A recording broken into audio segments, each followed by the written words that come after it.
trouvez qu'il n'est pas allé assez loin? Est-ce qu'il aurait pu reparler de cet État palestinien ou pas? Il ne l'a pas fait. Il a parlé du fait que Mahmoud Abbas ait accusé Israël de génocide. Après qu'il l'ait accusé, les médias israéliens, comme si nos médias étaient contrôlés par le gouvernement comme chez lui, d'incitation à la haine qui aurait mené, d'après lui, au meurtre de ce jeune Palestinien, comme l'a rappelé Nadia. Après qu'il ait complètement déconnecté le contexte de la guerre du mois d'août en décrivant cette guerre comme si Israël un beau matin s'était réveillé, tout d'un coup avait, par pur plaisir sadique, tué 2000 civils. Je vois difficilement comment est-ce que Netanyahou aurait pu défendre le narratif palestinien. Pas ce narratif-là, pas le narratif d'Abbas. Je parle du narratif palestinien. Quand il parle d'une occupation qui n'existe pas, je veux dire, à un moment, si tout le monde parle de cette occupation sauf lui, il y a un problème. Chacun a droit à son propre narratif, mais chacun n'a pas droit à ses propres faits.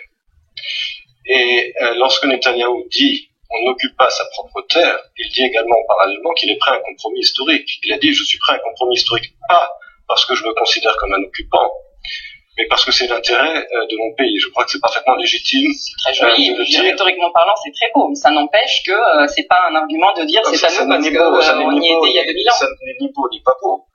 C'est un fait.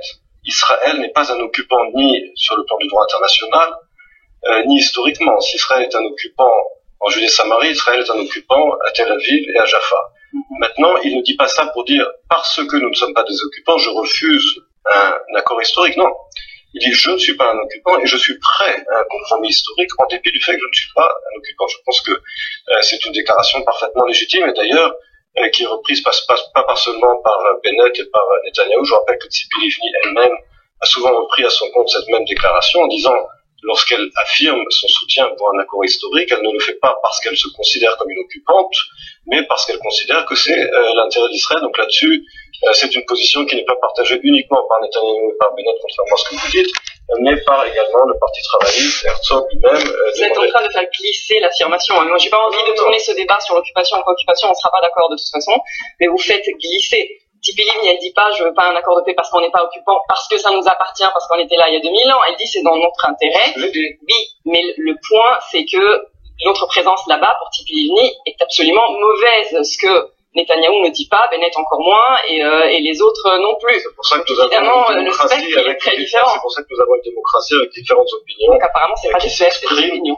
Non, encore une fois, on peut parler de l'aspect légal. Sur le plan légal, Israël n'est pas un occupant en Judée-Samarie. On peut discuter de ça. Mais on peut discuter aussi du côté économique, la légalité, exactement, la légalité, c'est une convention. Ce qu'a dit Netanyahou, parce qu'il a évoqué également, et ça c'est quelque chose qui peut aussi laisser entrevoir peut-être une solution. Est-ce que c'est une vraie proposition ou pas selon vous, l'idée de dire qu'un rapprochement avec le monde arabe modéré pourra faire avancer la paix? Est-ce que ça, c'est une vraie proposition ou pas, ou c'est une manière d'éliminer le partenaire Abbas? Écoutez, il y a aujourd'hui quelque chose qui est devenu clair, je pense, pendant la dernière guerre à Gaza, l'opération qui s'est terminée au mois d'août.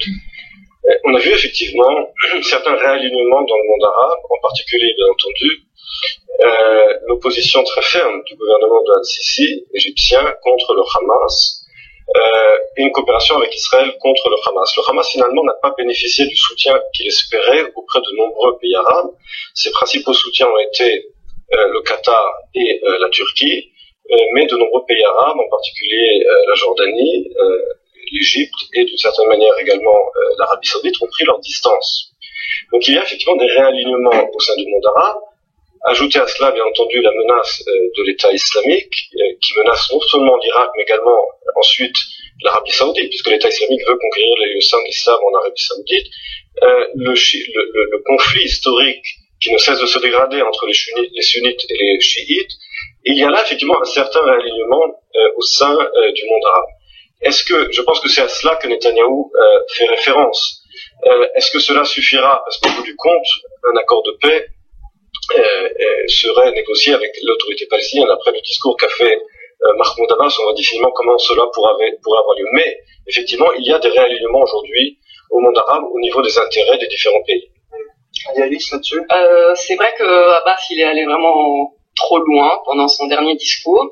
Ceci dit, je comprends que Netanyahou, comme la plupart des Israéliens, préféraient avoir affaire avec la reine d'Angleterre et pas avec Abbas, s'asseoir autour d'une tasse de thé et négocier comme des personnes civilisées sur le narratif évidemment israélien, la solution israélienne et les conditions israéliennes. Ce n'est pas le cas, hélas, on n'a pas affaire avec la reine d'Angleterre, c'est avec Abbas qu'il faut faire, c'est comme ça. Alors, de même proposer, soi-disant proposer, parce qu'il n'y a rien de vraiment sérieux ou en tout cas factuel dans ce qu'il propose, d'avoir affaire plutôt avec d'autres acteurs de cette région plutôt qu'avec celui qui est, en fin de compte, la personne qui doit signer un accord de paix avec nous, c'est sympathique, mais en fin de compte, c'est avec Abbas qu'il faut faire. Et on peut pas sortir de là, à moins qu'on attende encore quelques années ou quelques décennies, et on verra qui aura la place de Abbas.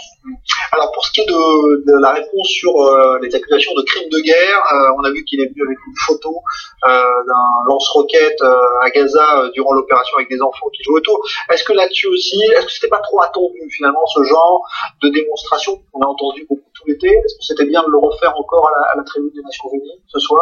Encore une fois, on ne peut pas rester muet face à de telles accusations. Et je pense que, encore une fois, pour revenir à ce qui a été dit tout à l'heure sur la réaction de Netanyahou, je pense qu'il a bien fait de contextualiser également le discours de Abbas lorsqu'il l'a rappelé sans le nommer. Le fait que Abbas, après tout, a écrit un doctorat qui nie l'Holocauste, ou plus exactement, non seulement qui nie l'Holocauste, mais qui accuse le sionisme d'avoir participé ou collaboré avec le nazisme pour augmenter le nombre de victimes. C'est un livre qu'il a écrit et qu'il n'a jamais nié. Donc il y a effectivement des choses qu'on ne peut pas laisser passer sans rien dire. Lorsque Abbas dit il y a eu un génocide, alors que lui-même nie le génocide juif par les nazis, on ne peut pas utiliser des mots pareils sans réagir. Il accusait Israël de crimes de guerre. Lorsque Israël s'est retrouvé dans une situation extrêmement complexe vis-à-vis du Hamas, une population très dense dans la bande de Gaza, l'usage de boucliers humains, une situation qui est encore plus complexe que celle qu'ont les États-Unis, auxquelles les États-Unis ont fait face en Afghanistan ou à la France ou Centrafrique ou au Mali. Les précautions prises par Israël vont au-delà de celles qui ont été prises par les pays de l'OTAN dans les pays où ils ont combattu loin de chez eux, sans tunnel sous leur capitale et sans une telle densité de population. Et encore une fois, Abbas a décontextualisé. Je pense que Netanyahou a eu raison de remettre les points sur les i et de contextualiser, de dire voilà la réalité, parce qu'encore une fois, dans le discours de Abbas, on a vraiment l'impression que tout d'un coup, Israël a tout simplement attaqué la bande de Gaza sans aucune raison. C'était ça son discours. Israël a attaqué la bande de Gaza sans aucune raison, a fait des victimes, on se demande pourquoi, et donc Israël est un État criminel. Il fallait recontextualiser le discours de Abbas. Tu l'as bien fait ou pas? Non, si, bien sûr. Évidemment, il fallait effectivement remettre les points sur les i. Évidemment, la photo en soi, on la voit en plus très mal. C'est pas la photo en soi qui fait l'effet, mais j'imagine qu'il voulait dire, voilà, ce n'est pas que des mots. Je vous amène même des preuves, et il y en a bien plus que ça. Ceci dit, remettre les choses en place, là où je ne suis pas d'accord avec vous, par exemple, cette contextualisation par rapport à la thèse de doctorat de Abbas, en rhétorique, ça s'appelle un argument ad hominem. C'est une attaque sur la personne et non pas sur ses arguments. Ça n'a rien à voir. Je veux dire, à un moment, c'est pas... Être accusé de crime de guerre, c'est pas ad hominem? Non. Tout d'abord, c'est pas sur la personne de Netanyahou. Ad hominem, c'est sur la personne. Si je vous dis maintenant, vous avez écrit ce livre il y a 30 ans... C'est Netanyahou qui a donné les ordres d'attaquer le Hamas. Oui, mais les crimes de guerre, c'est l'État, c'est l'armée, c'est une politique, etc. Ça s'appelle pas ad hominem, je suis désolée, mais en rhétorique, ça s'appelle pas ad hominem, c'est de dire, vous avez écrit une thèse de doctorat il y a 30 ans, et donc ce que vous dites aujourd'hui n'est pas valable. Il ne l'a jamais renié, c'est ça. Non, c'est pas peu importe. Il peut être en train de dire des choses vraies. En l'occurrence, je Abbas est revenu, il n'a jamais renié sa thèse de doctorat. Peu importe. Abbas peut dire aussi des choses vraies, et en l'occurrence, je suis pas en train de défendre ce que Abbas a dit, mais il peut aussi dire des choses vraies, même s'il a écrit une thèse de doctorat qui est fausse. Oui, mais l'un n'empêche pas l'autre. C'est sûr, mais quelqu'un qui a un tel passé de mensonges pathologiques, il faut le dire. Oui, parce que quelqu'un qui est capable de dire et de ne pas renier le fait que le sionisme a encouragé la Shoah est capable de dire que Israël a commis un génocide pendant la dernière opération. C'est le même personnage. Mais en même temps, c'est le même personnage qui a dit au moment de l'enlèvement des 3 adolescents qu'il fallait les rendre parce que c'est des êtres humains, etc. C'est quelqu'un qui a fait aussi des affirmations par rapport à la Shoah cette année que notre Premier ministre, évidemment, a trouvé bon de dire « Oh, ça sert à rien, de toute façon, c'est pas assez ». Donc à un moment, je pense que lui aussi, ça sert à rien de toute façon de faire un effort, puisque nous, on ne reçoit rien. Et encore une fois, son discours à l'ONU, il est allé vraiment trop loin, et il a dit des choses qui sont absolument abominables, le génocide, etc. Mais L'argumentation de Netanyahou de dire vous avez dit ça il y a 30 ans, donc du coup ce que vous dites aujourd'hui n'est pas bon, ce n'est pas un bon argument, tout simplement. Non, d'accord, je pense que c'était important de montrer la continuité dans le fait que Abbas est un menteur pathologique et que c'était vrai il y a 30 ans, c'est vrai aujourd'hui, je n'aurais pas le problème à faire cela personnellement. Alors, le fait de mettre l'Iran, évidemment...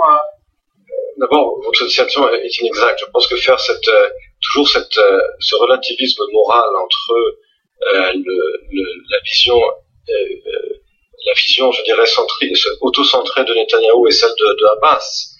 Vous parlez de leur mauvaise foi, mais je me demande si vous dites ça de bonne foi. Pourquoi? Parce que d'abord, qu'est-ce qu'a dit Abbas? Il n'a pas comparé l'État islamique à Israël, c'est inexact. Il a dit que si on veut résoudre le problème de l'État islamique, il faut bien entendu mettre d'abord fin à l'occupation israélienne, qui est la source de tous les problèmes dans le monde, comme on sait, donc bien entendu l'État islamique. C'est ça le raisonnement de Abbas. C'est de dire que tous les problèmes du monde viennent de la soi-disant occupation israélienne.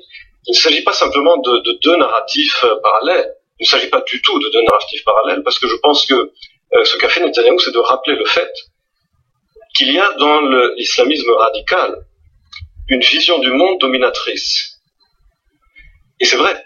Alors c'est vrai qu'il y a des différences idéologiques que les experts de l'islam connaissent mieux que moi entre le Hamas, l'État islamique, etc., etc. C'est vrai. Techniquement, on peut dire que ce n'est pas exact comme comparaison. Mais il y a un point commun, qui est une vision dominatrice du monde, à savoir que le monde se sépare entre Dar el-Islam et Dar el-Haram. Il faut conquérir Dar el-Haram. Il n'y a aucune séparation entre le politique et le religieux. Et là-dessus, il y a un point commun. Parce que quand Israël a affaire au Hamas, Israël n'a pas affaire à une organisation qui est prête à arriver avec Israël à un compromis territorial. Même si Israël se retirait, comme elle l'a fait d'ailleurs dans la bande de Gaza, aux lignes d'armistice de 49, si elle le faisait également en Cisjordanie, cela n'avancerait rien vis-à-vis du Hamas, puisque ça n'est pas le but du Hamas de toutes les manières. Donc c'est quelque chose qu'il faut comprendre. Dire que c'est manipulateur de faire cette comparaison, je pense que c'est aller un peu loin, parce qu'il y a quelque chose de vrai dans cette comparaison. Oui, mais il faut comparer cela à la déclaration complètement farfelue de Mahmoud Abbas. Non, j'ai pas comparé, j'ai dit ça vient après. Je suis absolument d'accord avec vous, il y a des points en commun entre Hamas, État islamique, Iran, islam radical en tout cas. Évidemment qu'il y a des points en commun. Et aussi, il est aussi vrai que faire une équivalence totale, comme l'a fait le Premier ministre, est inexact. Et cela n'est pas pour dire que l'équivalence d'Abbas est la même. Sur le même terrain. Absolument pas. Je l'ai pas fait, j'ai même dit que Abbas, il a été franchement culotté de faire un tel raisonnement. Donc non, bien sûr que non, je suis d'accord avec vous. Bon, mais sur l'Iran, alors l'Iran, dire aujourd'hui finalement que l'Iran a la même stratégie que l'État islamique, c'est un peu ce qu'a dit Benjamin Netanyahou en employant le terme de État islamique d'Iran. C'était une façon évidemment de dire que c'était la même chose. Est-ce que là-dessus, vous trouvez qu'il a raison, parce que c'est pas le point de vue des Occidentaux, clairement aujourd'hui, c'était pas le point de vue des Américains ou d'une partie des Européens. Netanyahou essaie toujours de pousser le bouchon un peu plus loin pour, vous savez, on pousse d'un côté, on tire d'un côté en espérant que de l'autre côté ça suive au moins un tout petit peu. C'est ce qu'il fait, c'est ce qu'il a toujours fait par rapport à l'Iran. Il l'a toujours décrit comme un danger bien plus grave que ce que le reste du monde veut bien croire. Évidemment, Netanyahou n'est pas pour des négociations, n'est pas pour un accord avec l'Iran. Le reste du monde essaye quand même d'arriver à un accord. Donc lui, il va toujours un peu plus loin. En l'occurrence, ça m'étonne pas qu'il ait fait ce genre de discours et qu'il ait appelé l'Iran l'État islamique de l'Iran. Pour lui, l'Iran, c'est un État qui est voué à la destruction de l'État d'Israël. Donc, en l'occurrence, pour lui, le point commun, c'est la destruction de l'autre, de l'État d'Israël, en l'occurrence. Dans ce cas spécifique, même si l'État islamique, pour l'instant, ne se voue pas à la destruction d'Israël seulement. Et voilà, et c'est ça sa comparaison, même si c'est pas tout à fait la même chose, c'est ça le point commun qu'il en tire. N'oubliez pas que la dénomination officielle de l'Iran, c'est République islamique iranienne. Donc c'est l'Iran qui se nomme de cette façon. Donc c'est comme ça que c'est l'appellation officielle de ce pays, mais c'est pas seulement une appellation. C'est également un pays qui, depuis la révolution khoméniste de 1979, exporte sa révolution et le dit officiellement. En Amérique latine, en Afrique.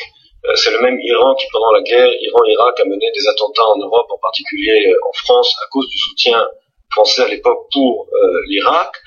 C'est le même Iran qui soutient le Hezbollah et qui soutient Bachar el-Assad.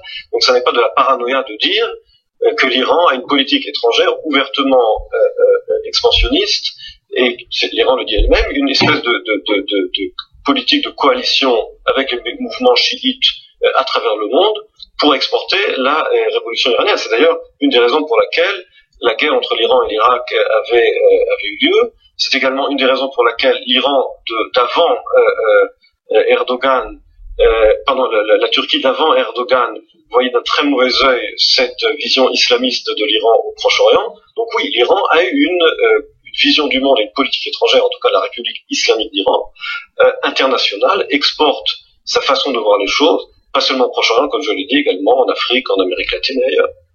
Un mot, 20 secondes chacun, vous l'avez trouvé convaincant, offensif Je trouve que Netanyahou est un excellent orateur, il a toujours été, il parle très bien, il construit très bien ses discours.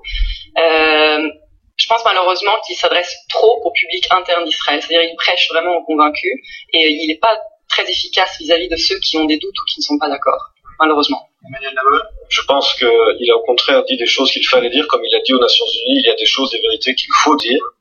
Et je suis très heureux qu'il ait cité le vers d'Isaïe pour la cause de Sion, for the sake of Zion, parce que c'est également le titre de mon blog. Donc là-dessus, je ne peux être que d'accord avec lui. For the sake of Zion, pour la cause de Sion, je ne me tairai pas. Je suis très heureux qu'il ait cité le titre officiel de mon blog. Merci beaucoup à tous les deux, Nadia Ellis, Emmanuel Navon. Voilà, fin de cette édition spéciale, mais on va revenir évidemment dans les prochaines éditions sur ce discours de Benjamin Netanyahou aux Nations Unies que vous avez vécu en direct sur i24 News. Nouveau journal dans un instant.